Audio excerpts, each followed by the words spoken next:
지난주에 우리 청년들 가운데서 또 그 지난주에도 있었죠. 몇몇 청년들이 대학교를 졸업했습니다. 이제 고졸자가 아니라 대졸자가 되었더군요. 일명 코스모스 졸업입니다.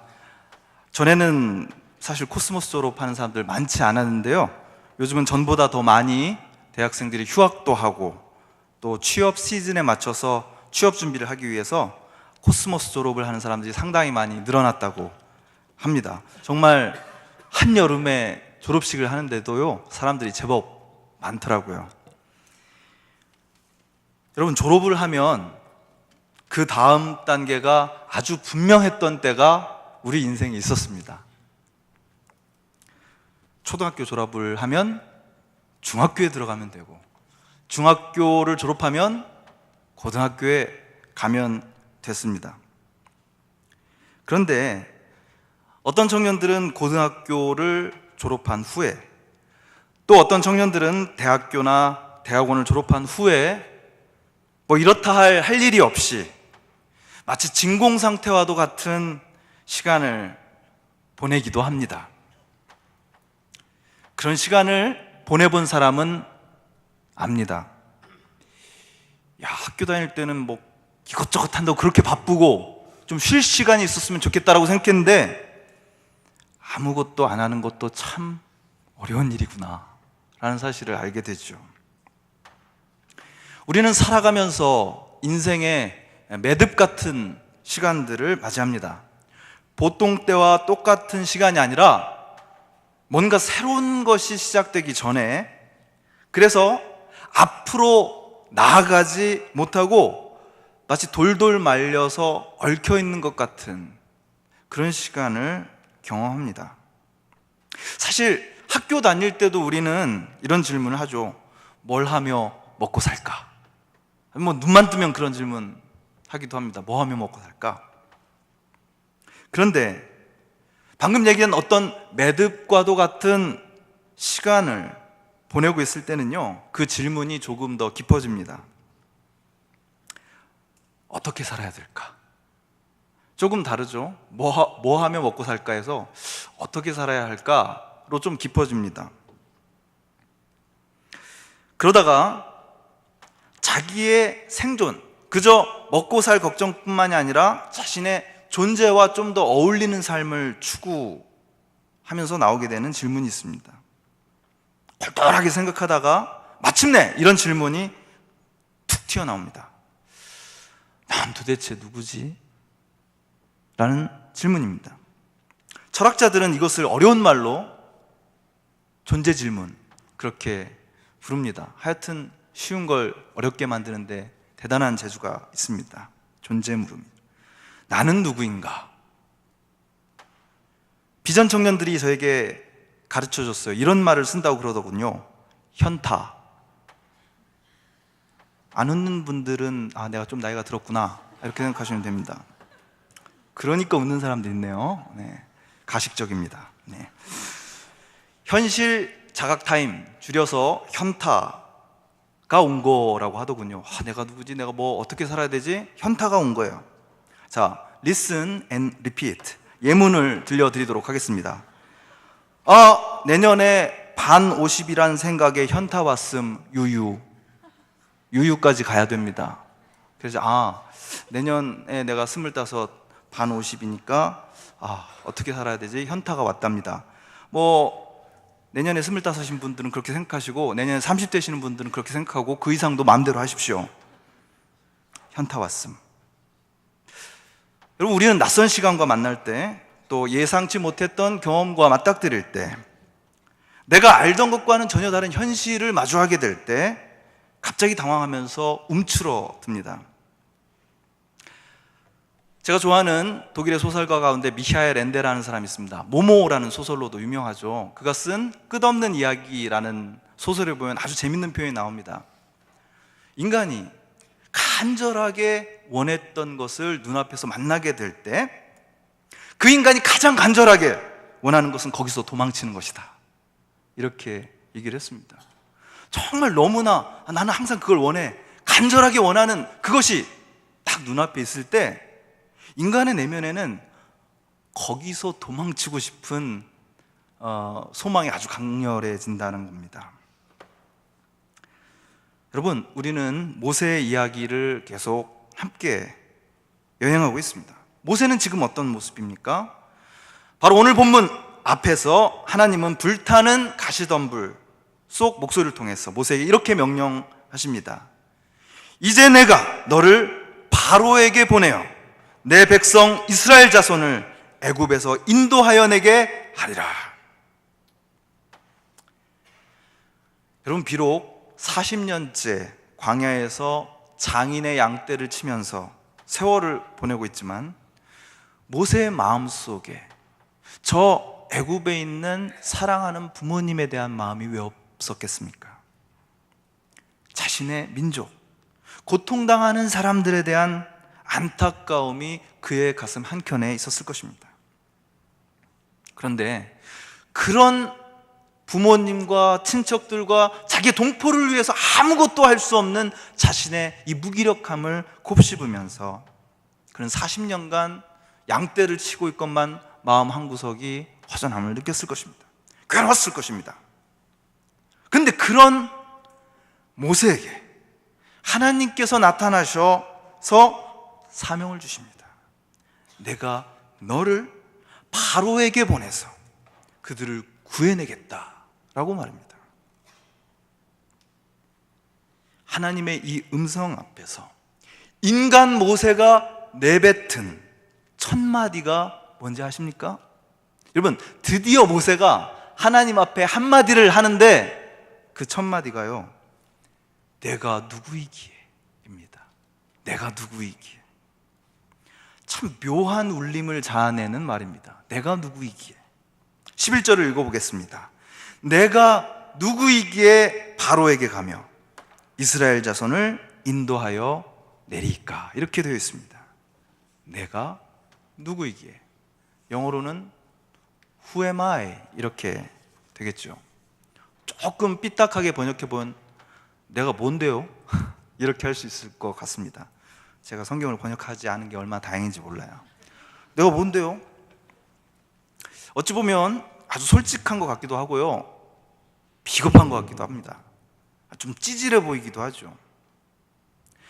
그리고 가만히 묵상하다 보니까 40년 동안 자신을 이 광야에 방치한 하나님에 대한 짜증도 좀 섞여 있는 것 같습니다. 내가 누구이기에 바로에게 갑니까? 어쨌거나 중요한 것은 하나님이 명령하시는데 인간이 거부하고 있다는 사실입니다. 내가 너를 보내겠다. 내가 뭔데요? 이렇게 대답하는 것이죠. 이렇게 뒤로 물러서는 모세에게 주시는 하나님의 말씀은 그러나 완벽합니다. 하나님이 이르시되 내가 반드시 너와 함께 있으리라. 내가 그 백성을 애굽에서 인도하여 낸 후에 너희가 이 산에서 하나님을 섬기리니 이것이 내가 너를 보낸 증거니라. 이렇게 이야기합니다. 좀 쉽게 얘기해 볼까요? 내가 너와 함께 하겠다, 이겁니다. 그래, 너 별거 아니지. 근데 내가 함께 한다니까. 그래서 이스라엘 백성들이 바로 이 자리에서 나를 예배하게 될 것이다. 너 혼자만을 위한 일이 아니야. 이것은 애굽에 있는 이스라엘 사람들을 건져내서 나를 예배하도록 합니다. 내가 보장한다. 이렇게 말씀하십니다.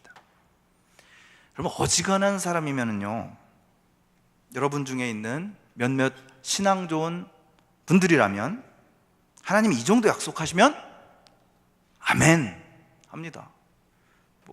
목사가 뭐라고 하면 아멘 안 해도 하나님께서 말씀하시는데 아멘하고 순종해야죠. 아닙니까?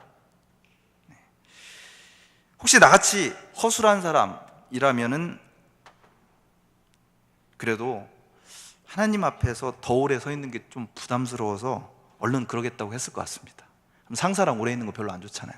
그러니까 일단 그러겠습니다 이렇게 하는 거죠. 그런데 모세는 또 뒷걸음질 칩니다. 두 번째 거절입니다. 그런데 아주 교묘하게 거절을 합니다. 내가 이스라엘 사람들한테 가서 우리 조상의 하나님이 나를 보내셨다 이렇게 얘기하면 아마 그들이 나에게 물어볼 거라는 겁니다. 뭐라고? 그래? 그 하나님 이름이 뭔데? 그럼 할 말이 없다는 겁니다. 도대체 당신은 누구십니까? 당신의 이름은 무엇입니까? 아니, 혹시 이름이라는 게 있기라도 하십니까? 여러분, 이집트의 신들에게는 이름이 있었습니다. 파라오, 그레이트 하우스, 그 위대한 집에, 이집트 문화의 중심에 살던 모세에게 그 신들의 이름은 대단히 친숙했을 것입니다. 여러분, 태양신 라를 압니다. 부암동 고갯길 가다 보면은 카페 라가 있죠. 태양신 라입니다. 라는 창조주라는 뜻이죠. 또 우리는 죽은 사람을 저승으로 인도하는 신의 이름도 알고 있습니다. 아비누스라는 신이죠. 자, 이렇게 이집트의 신들은 다 이름이 있는데 당신의 이름은 무엇입니까? 당신은 누구십니까? 그 옛날 비슷한 질문을 던졌던 사람 있었습니다. 바로 조상인 야곱이었습니다. 야곱은 하나님의 천사 혹은 나중에 자신의 고백으로 하나님께 이렇게 질문합니다. 당신의 이름을 알려주소서. 씨름 한참 했잖아요. 당신의 이름을 알려주소서. 그 사람이 이르되 어찌하여 내 이름을 묻느냐 하고 거기서 야곱에게 축복한지라. 창세기 32장에 나오는 말씀입니다. 감히 그분의 이름을 묻다니. 이스라엘의 하나님은 야곱을 축복하기는 하셨지만 그분의 이름을 밝히지는 않으셨습니다. 그러니 어쩌면 모세도 그분의 이름을 들을 거라고 기대조차 하지 않고 이 질문을 던졌을지도 모릅니다. 내가 당신의 이름을 뭐라고 얘기하죠? 그런데 바로 그때 인간이 단 한 번도 들어보지 못한 이름, 아니 그저 이름이라고 말할 수 없는 신비롭고 강력하고 역동적인 그분의 이름이 선포됩니다. 에히에 아셰르 에히에. I am who I am. I will be who I will be. 결코 번역될 수 없는 이 말을 최대한 인간의 언어로 가장 가깝게 번역하기 위해서 학자들이 엄청난 공을 들였습니다. 영어로는 I am who I am 이랍니다. 낱말로 된 어떤 이름, 이현준, 김성인, 이런 이름이 아니라 나는 나로 있는 나다. 나는 곧 나다. 우리말로 가장 비슷하게 번역한 것이 나는 나라고 하는 혹은 나로 있는 나다 라는 말입니다. 이 무슨 수수께끼 같은 문장입니까? 이 말을 번역하는데 가장 고민을 많이 했던 그리스인들은 그래서 the one who is, 존재하는 절대자로 옮깁니다. 그것이 후대에 성경에 지대한 영향을 끼치면서 오늘 우리가 가진 개역 성경에 스스로 있는 자라는 번역이 나오게 됩니다. 그러나 애석하게도 히브리어의 원 의미를 잘 살리지 못한 번역입니다. 그래서 새 번역은 여러분들이 가지고 있는 간지에 보면 이렇게 옮겼죠. 나는 곧 나다. 너는 이스라엘 자손에게 이르기를 나 혹은 나는 있다 라고 하는 분이 너를 그들에게 보냈다고 하여라. 이렇게 이야기합니다. 교회 나오는 것도 힘든데 하나님 이름도 이렇게 힘들다니. 도대체 싫다 싫어. 그럴 수도 있습니다. 여러분, 쉬운 일이 아닙니다. 여러분들이 이 자리에 앉아있는 것도 쉬운 일이 아니고 그분의 이름을 부르는 일도 쉬운 일이 아닙니다. 때론 여러분의 목숨을 걸어야 되는 이름인지도 모릅니다. 그러니 잠이 옵니까? 도대체 하나님은 이 이름으로, 이 이해할 수 없는 이름으로 뭘 말씀하시려는 걸까요? 그 누구도 파악할 수 없는 그 이름의 능력을, 그 이름의 위로를 몇 가지만 붙잡아서 여러분과 함께 나누고자 합니다. 첫 번째, 지금은 우리가 핸드폰으로 다 전화를 하기 때문에 전화를 걸면요, 전화번호가 미리 떠서 누가 전화했는지 알 수 있습니다. 그래서 제가 전화를 걸었는데 여러분들이 안 받으면 내가 전화했으니까 안 받는구나, 뭐 그런 생각도 가끔 해요. 그러나 집 전화로 전화가 오잖아요. 그것도 옛날 전화기에는 거는이의 전화번호가 뜨지 않고요, 누가 거는지 알 수도 없습니다. 따르릉 하고 전화가 소리가 울리면 열심히 아이가 달려가가지고 수화기를 착 듭니다. 그럼 묻죠. 여보세요? 혹은 누구세요? 하고 질문을 던집니다. 그때 수화기에서 들려오는 소리가 있습니다. 나다. 그럼 누가 전화를 건 겁니까? 왜 이름을 얘기 안 합니까? 누구냐고 물어보는데, 그 아이가 목소리만 들으면 알 수 있는 사람, 엄마? 혹은 아빠? 할머니? 할아버지? 혹은 친한 누군가가 전화를 걸어서 나다 라고 하는 거예요. 지금까지 함께함의 경험 때문에 굳이 이름을 밝힐 필요가 없는 그 목소리는 나의 이름을 묻는 모세에게 이렇게 대답하십니다. 나다. I am. 여러분에게 하나님께서 말을 건네실 때도 그러실 겁니다. 여러분 안에 있는 가시덤불 속에서, 혹은 여러분이 지금 맞닥뜨린 인생의 광야에서, 고통 속에서, 아픔 속에서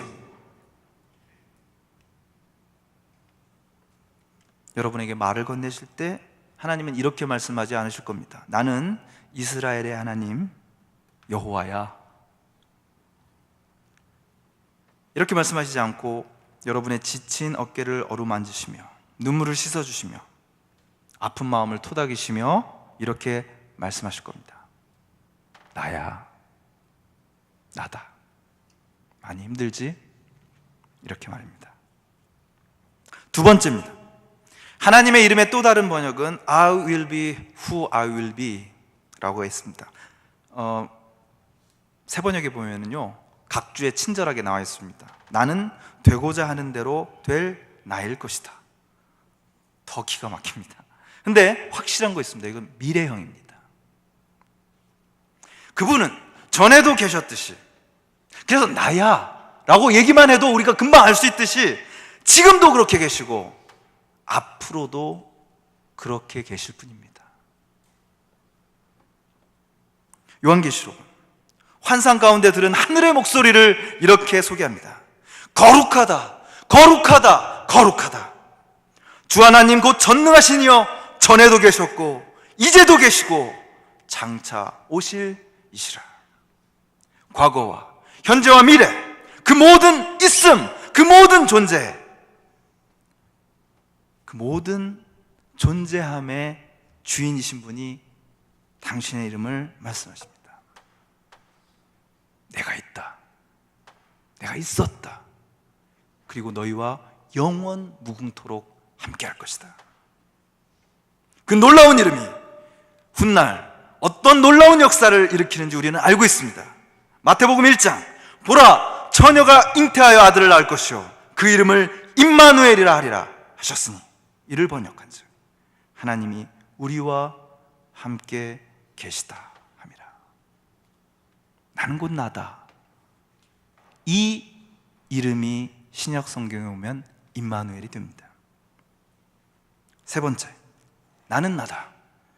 나는 나로서 있다 라고 소개하신 하나님을 가리키는 구약 성경의 유명한 이름이 바로 야훼입니다. 영어로 YHWH, 거룩한 네 개의 문자, 신성 사문자라고도 얘기합니다. 여기에 모음을 붙이다가 잘못해서 여호와라는 번역이 나왔습니다. 그러나 학자들은 야훼라는 발음이 훨씬 더 가깝다고 주장합니다. 그러나 여호와도 야훼도 모두 추측일 뿐입니다. 히브리인들은 자음만 붙여놓고 그 거룩하신 이름에 함부로 모음을 달아서 이름을 부르지 못했습니다. 때로는 그저 야훼라고 읽어야 될 부분에서 아도나이, 주님, 혹은 그것조차도 황송해서 그 4개의 활자가 나오면 옷깃을 여미고 다시 앉아서 그 이름 이렇게 얘기했습니다.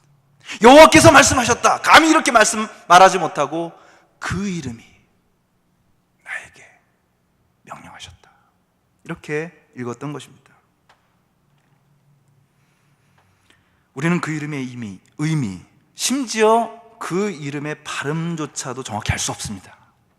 그 이름은 언제나 우리의 생각과 상상을 뛰어넘으십니다. 그리고 여러분 잊지 마십시오. 여러분의 기대를 뛰어넘으십니다.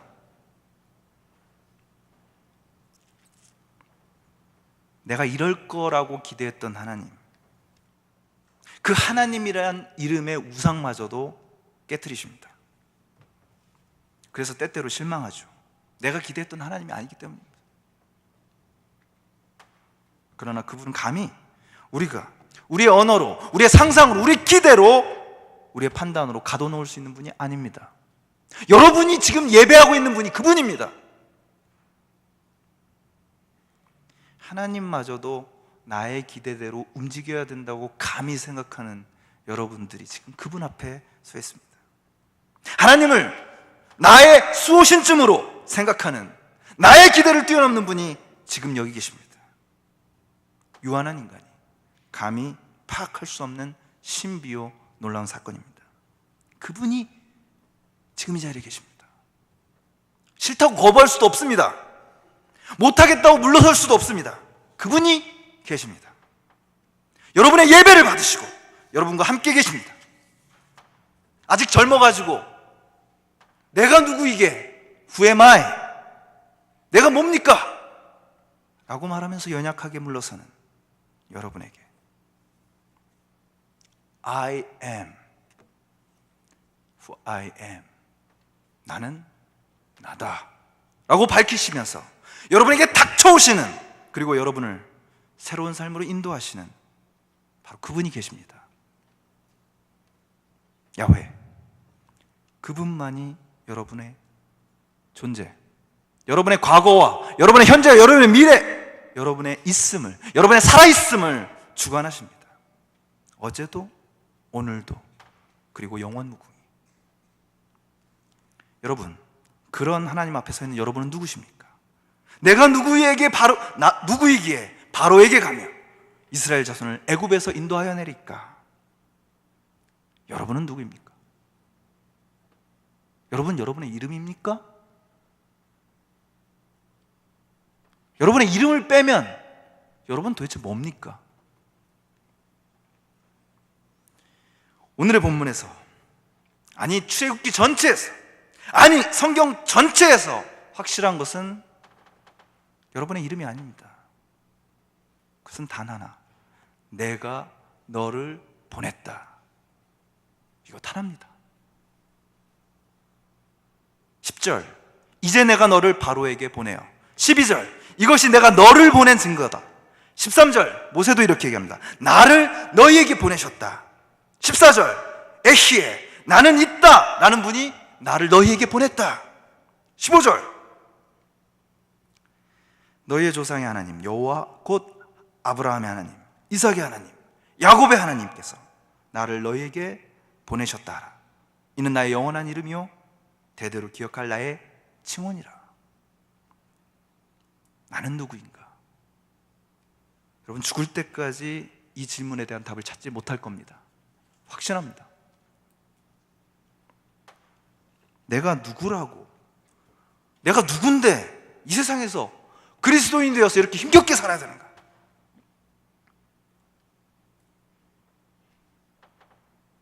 내가 있다, 나다, 내가 너를 보냈다.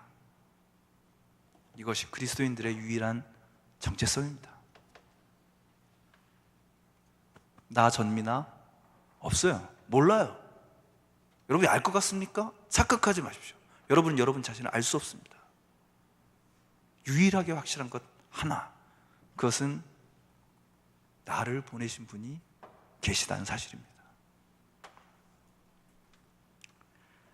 하나님을 망각한 세상, 그래서 우상으로 넘쳐나는 세상, 어쩌면 우상으로 넘쳐나는 교회로 여러분을 보내셨습니다. 왜 보내셨을까요?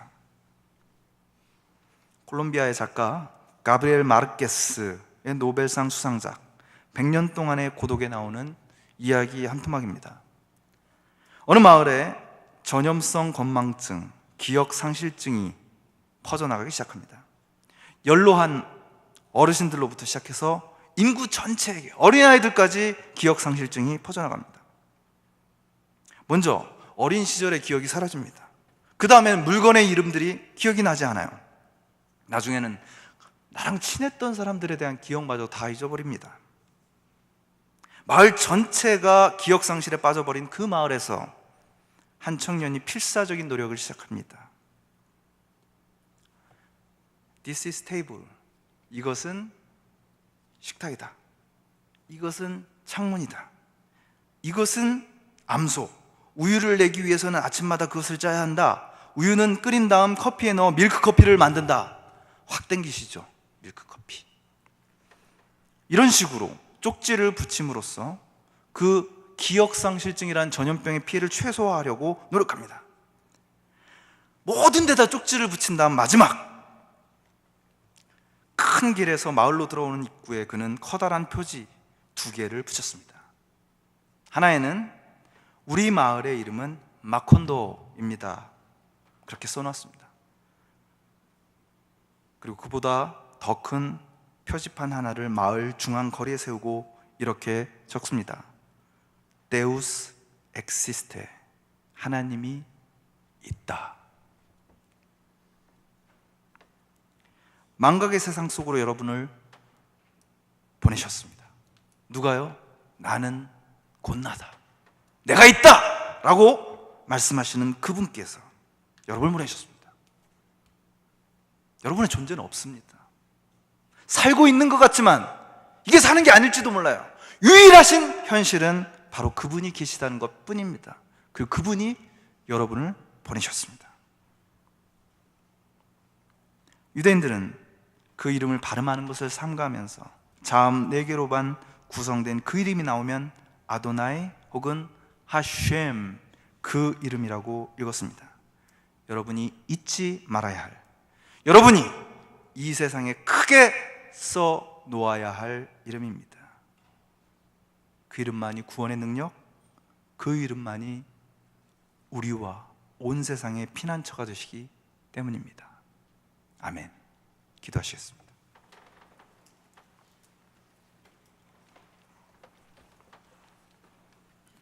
하나님, 나는 누구인가? 나는 무엇을 먹고 살아야 하는가? 나는 어떻게 살아야 하는가? 그저 나에 대한 질문으로 한껏 번잡하고 소란스러운 나의 내면을 가라앉히시고, 나는 곧 나다, 내가 너와 함께 있다 말씀하시면서 우리가 감히 포착할 수 없는 신비로 우리의 곁에 와 계시는 주님을 인정할 수 있도록 도와주시옵소서. 주님, 망각의 시간을 보내고 있습니다. 다른 사람의 아픔을 잊어버리고 세월호의 아픔도 잊어버리고 우리 사회 속에서 일어난 온갖 아픔을 망각하고 그저 나 한 몸 살기에 급급한 우리들에게 하나님의 이름을 듣게 하시고 그 이름을 의지하게 하시고 그 이름의 보내심을 받아서 이 땅 위에서 살아가는 저희가 되게 하여 주시옵소서. 주 예수님의 이름으로 간절히 기도드리옵나이다. 아멘. 자리에서 일어나서 함께 찬양하시겠습니다.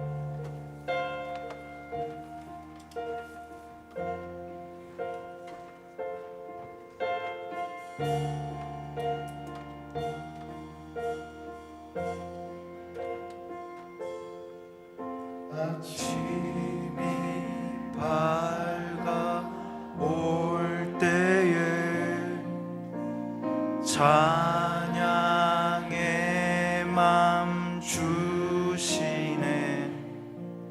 주를 향한 나의 찬양 주만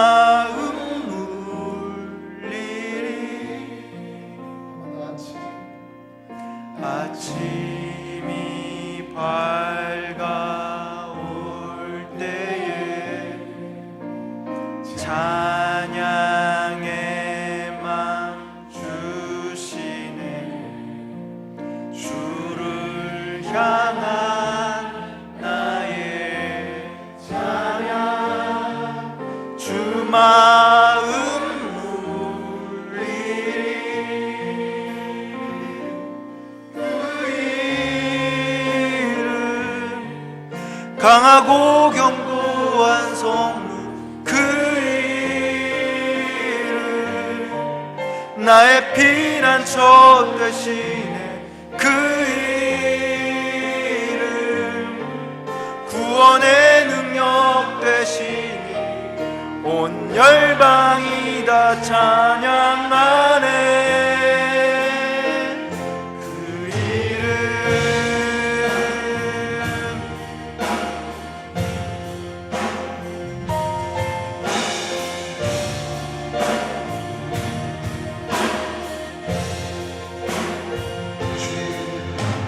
주의 이름 부를 때 나의 맘 채우소서.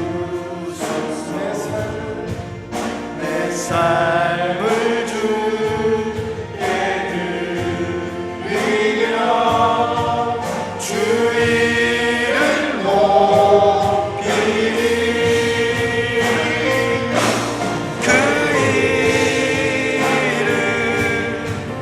강하고 견고한 성문, 그 이름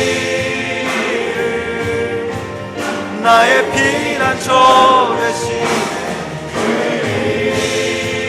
이름 구원의 능력 되시니 온 열방이 다 찬양하네.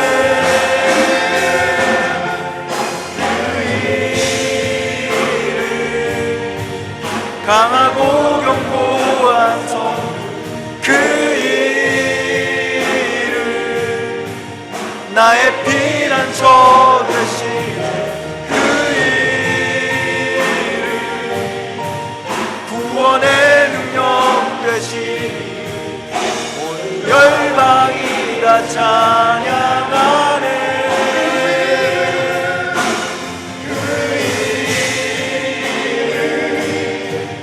강하고 견고한 성문, 그 이름 나의 피난처 되시네. 그 이름 구원의 능력 되시니 열방이 다 찬양하네.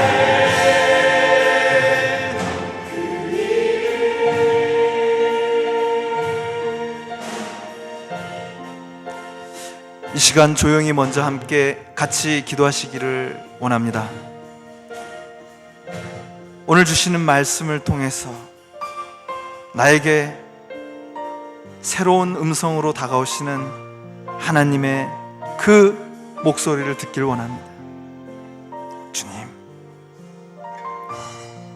아무 생각 없이 주님을 부르던 그 이름의 능력 생각지 못하고 그저 나의 이름에만, 그 이름의 불림에만 이리저리 움직이며 살아가던 나, 하나님의 이름에 의지하여 살아가는 존재로 변화시켜 주시옵소서. 이 시간 조용히 함께 기도합니다.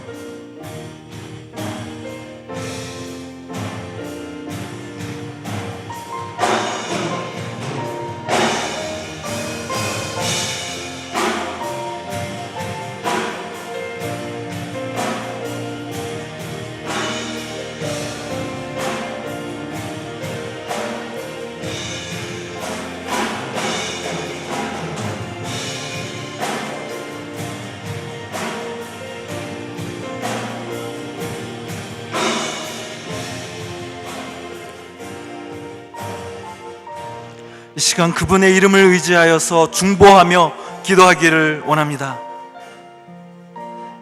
위중한 아버님의 병상을 지키며 애타게 울면서 기도하는 여러분의 지체가 있습니다. 불의의 사고로 지금 병상에 누워서 눈물을 흘리는 지체가 있습니다. 온갖 어려움과 아픔 속에서 불안해하며 힘들어하고 있는 지체들이 있습니다. 졸업을 하고 막막한 가운데, 그러나 선장 되신 우리 주님과 함께 인생의 항해를 하기를 원하는 여러분들의 지체들을 위해서 중보하며 청년부 공동체를 위해서 뜨겁게 함께 기도하시겠습니다. 주님, 이 예배에 함께하고 사겠습니다. 주님, 삶의 여러 가지 아픔 속에 불의의 사고로 인해서 죽음의 침상에서 고통스러워하는 아버지를 주님,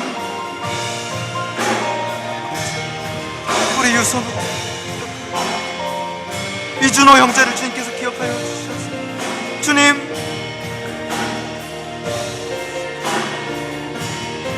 절망의 나락 속에서 떨어질 수밖에 없는 주님 붙잡아 주시고 회복시키시고 다시 함께 예배하는 기쁨을 누리게 하여 주시옵소서.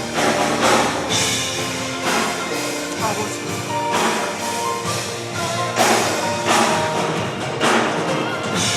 아버지, 강하고 견고한 막 흔들리지 않는 주님, 막막한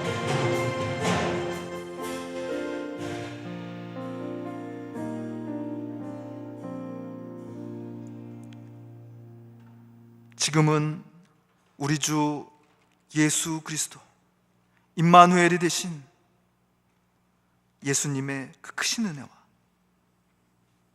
나는 곧 나다, 나는 있다, 어제도 오늘도 영원 무궁토록 우리와 함께 계시는 하나님 아버지의 무한하신 사랑과 성령의 감동, 감화, 위로, 치유하시는 역사가 오늘 이 자리에 나와 예배하는 모든 예배자들 위해, 그리고 병상에서 치유의 과정 속에 있는 이준호 형제 위해, 고통당하는 피조세계 위해 이제로부터 영원토록 함께 하시기를 간절히 축원하옵나이다.